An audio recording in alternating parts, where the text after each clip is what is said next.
viewers, welcome to Eagle Learning. And എല്ലാ മക്കൾക്കും ഏഗളിലേക്ക് ഹാർദമായ സ്വാഗതം. അപ്പോൾ മക്കളെ, നിങ്ങൾ എല്ലാവരും തംബ്നെയിൽ കണ്ടതുപോലെ തന്നെ നമ്മൾക്ക് എന്താണ് ഒരു മാർക്കിന്റെയും 2 മാർക്കിന്റെയും ക്വസ്റ്റ്യൻസ് ആണ് നിങ്ങൾ 10ാം ക്ലാസ്സിലുള്ള കുട്ടികൾക്ക് ഏറ്റവും കൂടുതൽ മാർക്ക് കുറയുന്ന ഒരു പ്രധാന ഘടകം എന്ന് പറയുന്നത്. അല്ലെ, എസ്സേയിലൊക്കെ ചിലപ്പോൾ നമുക്ക് എന്താണ് എഴുതി മാർക്ക് വാങ്ങാൻ പറ്റിയെന്ന് വരും. എന്നാൽ നമുക്ക് എന്താണ് 1 മാർക്കോ 2 മാർക്കോ കൃത്യമായിട്ട് അതിന് ഉത്തരം എഴുതിയില്ലെങ്കിൽ എന്താണ് അതവിടെ തെറ്റായിട്ട് മാർക്ക് ചെയ്യപ്പെടുകയും മാർക്ക് നഷ്ടമാവുകയും ചെയ്യും. അപ്പോൾ അതിൽ നിന്ന് ഒരു പരിഹാരം എന്ന വണ്ണം നമ്മൾ എന്താണ് ഇന്ന് നോക്കാൻ പോകുന്നത്, 1 മാർക്കിന്റെയും 2 മാർക്കിന്റെയും ചോദ്യങ്ങൾ ഏതൊക്കെ രീതിയിലാണ് നിങ്ങൾ SSLC പിള്ളേർക്ക് വരുന്നതെന്നും അതിൽ നിന്ന് നമുക്ക് എങ്ങനെ മാർക്ക് സ്കോർ ചെയ്യാം എന്നുള്ളതുമാണ്. അപ്പോൾ ആദ്യമായിട്ടാണ് ചാനൽ കാണുന്നതെങ്കിൽ ലൈക്ക് ചെയ്യാനും ഷെയർ ചെയ്യാനും സബ്സ്ക്രൈബ് ചെയ്യാനും മറന്നു പോകരുത്. ഇതുപോലുള്ള ഇൻഫോർമേറ്റീവ് വീഡിയോകൾക്കായിട്ട് ചാനൽ എന്ത് ചെയ്യണം, ആ ബെല്ലൈക്കൺ കൂടെ നിങ്ങൾ ഇനേബിൾ ചെയ്ത് വെക്കുക. അപ്പോൾ മറന്നു പോകരുത്. നിങ്ങൾക്ക് ഇഷ്ടപ്പെട്ട് കഴിഞ്ഞാൽ ലൈക്ക് ചെയ്തോളണം. ഇപ്പൊ തന്നെ അങ്ങ് കയറി ലൈക്ക് ചെയ്തോളാം. നമുക്ക് 1 മാർക്കിൻ്റെ നോക്കാം. അപ്പൊ നിങ്ങൾ ഇതേമാതിരി നിങ്ങൾക്ക് സംശയമുള്ള കാര്യങ്ങളൊക്കെ നിങ്ങൾ കമന്റ് ചെയ്യാം. ഓക്കെ, അപ്പൊ സ്വതവേ ചോദിക്കുന്ന കുറച്ച് പാറ്റേൺ ആണ് മിസ് ഇവിടെ എടുത്തിട്ടുള്ളത്. ഇല്ലച്ചമ്മേ ഒന്നും കേൾക്കില്ല. ഏത് പാഠത്തിലേതാണ്? ഓരോ വിളിയും കാത്ത് അല്ലെ. ഇല്ലച്ചമ്മേ ഒന്നും കേൾക്കില്ല, ടിവിന്റെ ഒച്ച മാത്രമേ കേൾക്കാൻ പറ്റൂ. വരികളിലെ ഭാവം എന്ത് ഭാവമാണ് വരികളിലുള്ളത്? എന്ത് ഭാവമാ? ഇങ്ങനെ ഒരുപാട് ചോദിക്കും അല്ലെ. സന്തോഷം, നമുക്ക് പുച്ഛം അല്ലെ, പരിഹാസം, പിന്നെ എന്താണ്, പിന്നെ എന്താ സങ്കടം, അങ്ങനെ തോന്നിയിട്ടുള്ള ഈ ഭാവം നമുക്ക് മുഖത്തുണ്ടാവുന്ന ഭാവങ്ങളുണ്ട്. അപ്പൊ അത് ഏതാണ് എന്നുള്ളതാണ്. ഇല്ലച്ചമ്മേ ഒന്നും കേൾക്കില്ല, ടിവിന്റെ ഒച്ച മാത്രമേ കേൾക്കാൻ പറ്റൂ അല്ലെ. കുഞ്ഞു പറയുന്നതാണ് അല്ലെ, ആ ഒരു അമ്മയോട് കുഞ്ഞു പറയുന്നതാണ്. അപ്പൊ എന്താണ്? സ്നേഹം, വിഷാദം, സന്തോഷം. വിഷാദം എന്ന് വെച്ചാൽ ദുഃഖമാണ്. കുഞ്ഞിന് എന്താണ് ഈ കിളികളുടെയും ഒന്നും ഒച്ച കേൾക്കാൻ പറ്റാതെ ടിവിയുടെ ഒച്ച മാത്രം കേൾക്കുന്നതിലുള്ള ദുഃഖമാണ് നമുക്കിവിടെ കാണാൻ പറ്റുന്നത്. എന്താണ് കാണാൻ പറ്റുന്നത്? ദുഃഖം. മനസ്സിലായല്ലോ? അടുത്ത ചോദ്യം, വീടിന്റെ അപൂർണത എന്ന് വെച്ചാൽ പൂർണ്ണമല്ലായ്മ. കാരണം പൂർണ്ണമാകുന്നത് എപ്പോഴാണ്? അച്ഛനും കൂടെ അവിടെ ഉണ്ടെങ്കിലേ ആ വീട് പൂർണ്ണമാകൂ അല്ലെ. എല്ലാ അംഗങ്ങളും ഉണ്ടെങ്കിൽ മാത്രമേ ഒരു വീടാവുകയുള്ളൂ. ഇപ്പൊ വീടിന്റെ അപൂർണത അമ്മയ്ക്ക് ഒരിക്കലും എന്താണ് സാന്ത്വനമാവുകയില്ല. സാന്ത്വനം മീൻസ് ആശ്വാസമാവുകയില്ല. അപ്പൊ അച്ഛനില്ലാത്തത് എന്താണ്? അമ്മയ്ക്ക് ഒരിക്കലും ആശ്വാസമാകില്ല. പ്രയോഗത്തിൽ വ്യക്തമാക്കുന്നത് എന്ത്? ചാത്തു ചെട്ടിയാരുടെ സന്തോഷം, കണാരന്റെ വയലിലെ ഉഴുത്ത്, അമ്മയുടെ ദുഃഖം. ഇവിടെ എന്താണ്? നിസ്സംശയം നമുക്ക് പറയാം അമ്മയുടെ ദുഃഖമാണ്. അമ്മയുടെ ദുഃഖത്തിന് കാരണം എന്താണ്? അച്ഛന്റെ വേർപാടാണ്. അടുത്ത ചോദ്യം, ഇതെപ്പോഴും നിങ്ങൾക്ക് കാണാവുന്നതാണ്. കരിയില അല്ലെ പിരിച്ചെഴുതിയാൽ എങ്ങനെയാകും? കരിയില അല്ലെ. ഇല എന്നാണോ നമ്മൾ എഴുതുക? കൃത്യമായിട്ട് ആ വാക്ക് ഏതാണോ വാക്ക് എഴുതണം. കരി അധികം എന്താണ്? ഇലയാണ് എന്താകുന്നത്? കരിയിലയാകുന്നത്. 2 വാക്കുകൾ, അത് ഏതാണോ ആ 2 വാക്ക് കൃത്യമായിട്ടും ആ വാക്കായിരിക്കണം നിങ്ങൾ എന്ത് എഴുതേണ്ടത്? പിരിച്ചെഴുതേണ്ടത്. അപ്പൊ ഇവിടെയൊക്കെ പലർക്കും എന്താണ് പെട്ടെന്നുള്ള അശ്രദ്ധ മൂലം വാക്ക് നോക്കിയിട്ട് നിങ്ങൾ ഇല എന്നൊക്കെ എഴുതാൻ സാധ്യതയുണ്ട്. അങ്ങനെ എഴുതരുത്. കൃത്യമായിട്ട് എന്താണോ വാക്ക് ആ വാക്ക് നിങ്ങൾ പിരിച്ചെഴുതണം. ഓക്കെ, കോഴിക്കൂട് എന്നൊക്കെ ഉള്ളത് 2 കായ എഴുതരുത്. കോഴിക്കൂട് അല്ലെ, കൂട് എന്നല്ലേ നമ്മൾ പറയാം. അപ്പൊ കൃത്യമായിട്ട് ആ വാക്ക് നമ്മൾ എന്ത് ചെയ്യണം? പിരിച്ചെഴുതിക്കൊള്ളണം. ഇനി അടുത്തൊരു ചോദ്യമാണ് എന്ത്? സ്വയം ബുദ്ധി കെട്ട് കരുന്തിരിയാളും വരെ അവർ ഒന്നെന്നെ കൊണ്ടുപോയിടണം.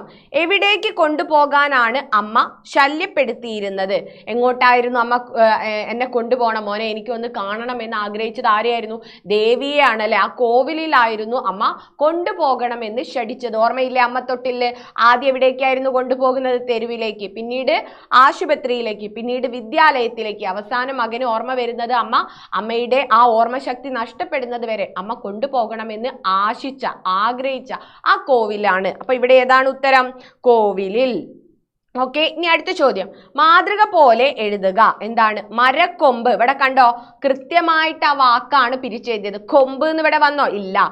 അപ്പം എന്താണ് ഇവിടെ ചോദിച്ചത്? മരക്കൊമ്പ് എന്തായി? മരത്തിന്റെ കൊമ്പായി. ഇവിടെ എന്തായി? വിഗ്രഹാർത്ഥമായി അല്ലെ, വിഗ്രഹാർത്ഥമായി, അല്ലെങ്കിൽ എന്താണ് ഘടകപദമാക്കി.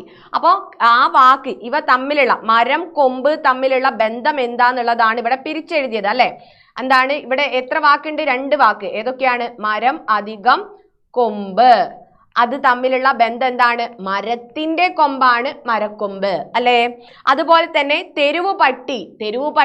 എവിടെയുള്ള പട്ടി അല്ലെ. ആദ്യം നമ്മൾ വാക്ക് പിരിച്ചെഴുതാം. തെരുവ് അധികം പട്ടി. അപ്പൊ എന്താണ് എവിടെയുള്ള പട്ടി? എവിടെയുള്ള പട്ടി? തെരുവിലെ പട്ടിയാണ് തെരുവ് പട്ടി. മനസ്സിലായോ? തെരുവിലുള്ള പട്ടിയാണ് തെരുവ് പട്ടി. അപ്പൊ തെരുവിലെ പട്ടി തെരുവ് പട്ടി. അപ്രതീക്ഷിതം, അപ്രതീക്ഷിതം പ്രതീക്ഷിക്കാത്തത് അല്ലെ, അപ്രതീക്ഷിതം. അപ്പം ഇങ്ങനെ വേണം നിങ്ങൾ എന്ത് ചെയ്യാൻ, പിരിച്ചെഴുതാൻ വേണ്ടിയിട്ട്. ഓക്കെ, ഇനി അടുത്ത ചോദ്യം നോക്കാം.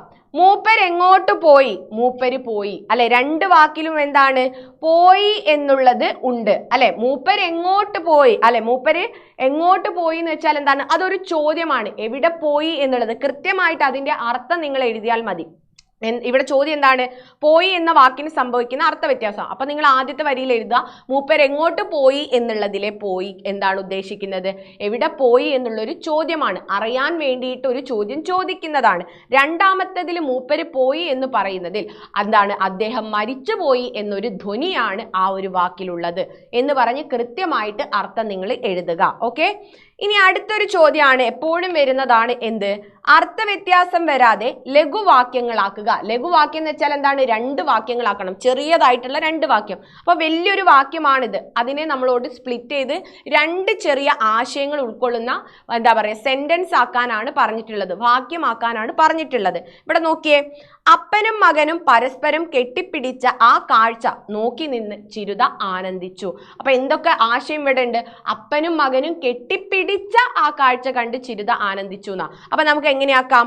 അപ്പനും മകനും പരസ്പരം കെട്ടിപ്പിടിച്ചു എന്നാക്കാം. അവിടെ ഫുൾ സ്റ്റോപ്പ് ഇടാം അല്ലെ. ഒരു പ്രവൃത്തി അവിടെ നടന്നിട്ടുണ്ട്, പ്രവൃത്തി നിങ്ങൾ കൃത്യമായിട്ട് ആശയം നോക്കാം, എവിടെ നമുക്ക് ഫുൾ സ്റ്റോപ്പ് ഇടാം എന്ന് നോക്കാം, ഒരു ആശയം പൂർണ്ണമാകുന്നിടത്ത്. അപ്പൊ എന്താണ്? അപ്പനും മകനും പരസ്പരം കെട്ടിപ്പിടിച്ചു, ആ കാഴ്ച നോക്കി നിന്ന് ചിരുത ആനന്ദിച്ചു. കണ്ടോ?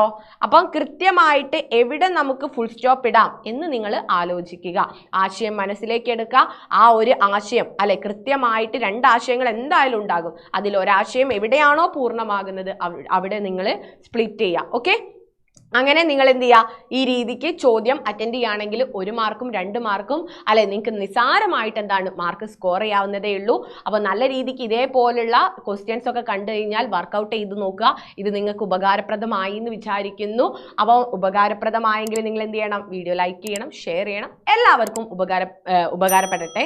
അപ്പം വീണ്ടും ഇതുപോലുള്ള വീഡിയോസുമായിട്ട് മിസ് എത്തുന്നതായിരിക്കും. അപ്പോൾ അടുത്ത വീഡിയോയിൽ കാണാം. അതുവരെ ബൈ.